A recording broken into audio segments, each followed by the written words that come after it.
Hey there, welcome to the Movie Review Mom YouTube channel. I'm the mom and I do the movie reviews. And my goal is to give you the heads up on filmmaking quality and content so that you can make the best decision for you and your family as to whether or not you want to spend time or money or both sometimes watching a specific film. So today, the movie I'm reviewing is called The Velveteen Rabbit. This quaint remake is now streaming exclusively on Apple TV Plus. The film is rated PG and is very family friendly and is only 44 minutes long. That's pretty short for a feature film, but let me give you an overview in a nutshell, and then I'll point out things I like, things I didn't like, tips for parents, interesting lines, funny lines, and even recommendations for other films that you might like that are similar to this, or you might even like them better. My overall movie review mom grade for this is hovering around a B plus, maybe even into the A minus category. So first, in a nutshell, based on the classic book by Marjorie Williams, The Velveteen Rabbit celebrates the magic of unconditional love. When young little William receives a new favorite toy for Christmas, he discovers a lifelong friend and unlocks the world of magic. Now, this isn't a Christmas movie. However, at the very beginning, it is the Christmas season, and it wraps up again with another Christmas season. So I don't know that I'd put it in the Christmas category. The movie came out right about at Thanksgiving, and I'm still trying to catch up on all of these movies that I've watched while I was on bed rest after a surgery. Anyway, this is a family-friendly movie that's directed by Jennifer Perot and Rick Thiel and written by Tom Bidwell and Marjorie Williams, the author of the original book. All right, so there were a lot of things I really liked about this movie. First of all, the voice talents of the animated characters include Helena Bonham Carter, fantastic, of course, Alex Lothar, Patterson Joseph, Nicola Coughlan, and Lois Chimiba. The young actor who plays William Phoenix LaRoche is completely adorable. So as you can imagine, this is sort of live action blended with a type of animation. And I always love that. It's clever how the film merges those two to blend imagination with reality. We also see some stop motion animation in the scenes when the toys chat together. The movie is very simple with an old-fashioned feel to it. We're swept back in time to the 1920s in a very convincing way. There are just a few minor changes from the original book, but they don't make a big difference in the viewing of the film. For example, rather than use the name Skin Horse for the horse, toy horse, it's now called the Wise Horse. And I think that's probably an appropriate change for the sensibilities of today's children. Skin horse sounds kind of icky. And so the horse is very wise. And so I think that was an appropriate name. While the story is very sweet, it's also very melancholy and even painful as a reminder that the magic of childhood doesn't last forever. It's kind of how I interpret the film.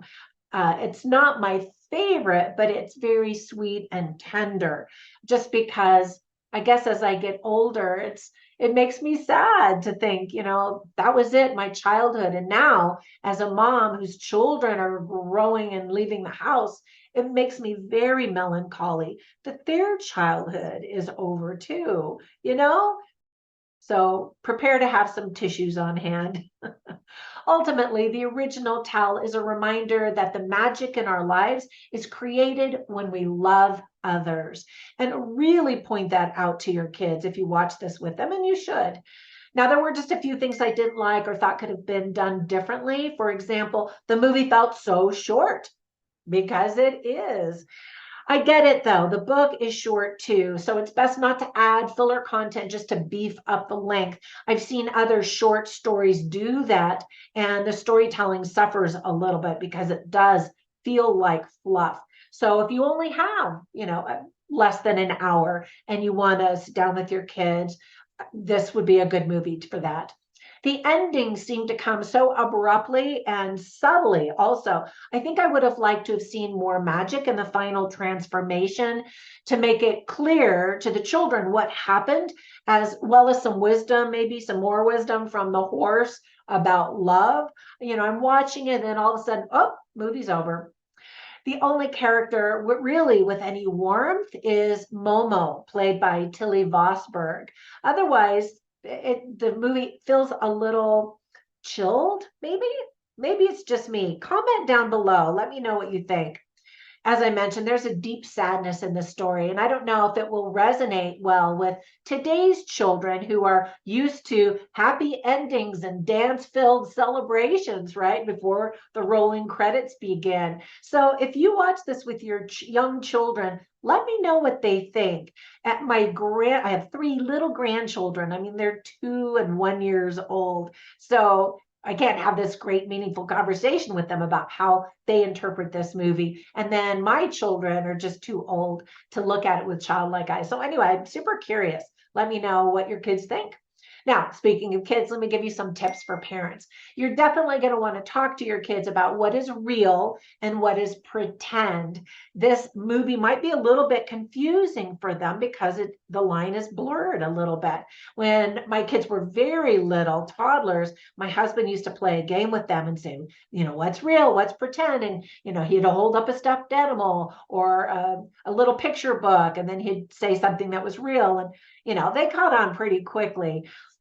Anyway, it was just cute. It was fun watching him do that with the kids. There is talk of the rampant scarlet fever that swept through the country in the 1920s. Your kids won't really understand what that's all about. So you could teach them and compare it to the pandemic, really. Adults may enjoy this nostalgic remake much more, I think, than their kids, whose palate has become accustomed to bright, fast-paced films with lots of wisecracking, funny characters.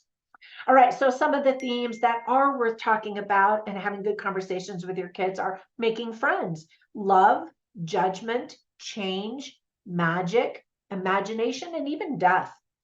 So whenever I take notes of the movies as I'm watching them, I also write down funny lines and interesting lines simply so I can share them with you so you get a taste for the dialogue and the script writing quality. So you can see them all in my written review at moviereviewmom.com. I looked at my notes and I didn't write down any funny lines. Like I said, this is kind of a serious, melancholy movie, but there are a lot of really powerful and interesting lines. Mostly from the book. So Helena Bonham Carter plays the wise horse. And the horse says, when a child loves you, you become real. That's how the magic works. And again, you need to be careful if you're a parent on how you approach or how you want to approach that concept with your kids. You know what I mean? I don't know if I need to keep talking about that. Just saying.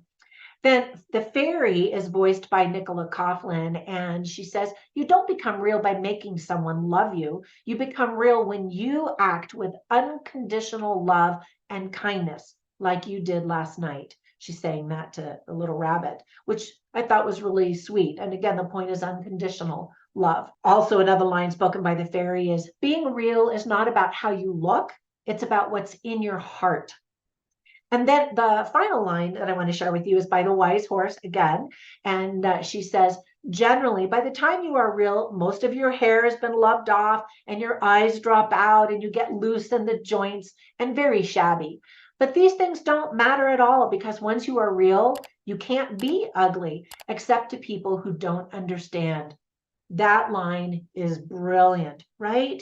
And it is our challenge in life to see the beauty in every single person. And if that is what you and your children can take away from this movie, then that is time very well spent. All right, so some other movies I instantly thought of as I was watching this is, first of all, The Railway Children. I recently did a movie review of that one. It's a remake. I'll load up that movie so you can watch that as soon as this one ends. I thought it was very sweet. It takes you back in time, teaches children and adults some very good life lessons, and takes place in beautiful England. Another one is A Little Princess. I've always loved that, and it seems like I became a fan of both of these books probably about the same time, and so maybe that's why I link them together in my mind. And then, of course, if you want to see the original movie, go check out the original film, The Velveteen Rabbit, and you can kind of compare and contrast which versions you like better. All right, that's it. Thank you so much for spending time with me. When you get a minute, run over to my Instagram account. Actually, I have two. One is Movie Review Mom, where you see all my movie reviews. And then the other one is Trina Boice, which is my name, where you can find out when I have books offered for free on Amazon, my online courses. I always try to post a funny laugh of the day because it's so important to laugh every day. And then some of my other shenanigans. Have a fantastic day and a wonderful holiday season, and I will catch you in the next one. Bye for now.